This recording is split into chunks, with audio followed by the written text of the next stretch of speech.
एलसीबीने दुचाकी चोरट्यांच्या आवळल्या मुसक्या, 3 जणांना अटक. आरोपींकडून 2,50,000 रुपयांच्या 4 मोटारसायकली जप्त. बुलढाणा जिल्ह्यातील दुचाकी चोरीच्या गुन्ह्याची उकल करण्यात स्थानिक गुन्हे शाखेच्या पथकाला यश आले आहे.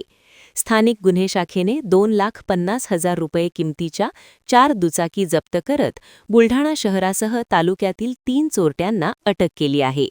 बुलढाणा, मोताळा आणि मुंबई येथून या 4 मोटारसायकली जप्त करण्यात आल्या आहेत. सुरेश गजानन झालटे, दत्ता तुळशीराम शेळके, आकाश सुरेश पवार असे आरोपींची नावे आहेत. या आरोपींनी 4 ठिकाणावरून दुचाकी चोरी केल्याची माहिती पोलीस तपासात समोर आली आहे. आरोपींवर कायदेशीर कारवाईसाठी बुलढाणा शहर पोलिसांच्या ताब्यात देण्यात आले आहे. जिल्हा पोलीस अधीक्षक निलेश तांबे यांच्या मार्गदर्शनाखाली स्थानिक गुन्हे शाखेचे पोलीस निरीक्षक सुनील अंबुलकर यांच्या आदेशाने पोलीस उपनिरीक्षक पंकज सपकाळे यांच्या पथकाने ही कारवाई केली आहे.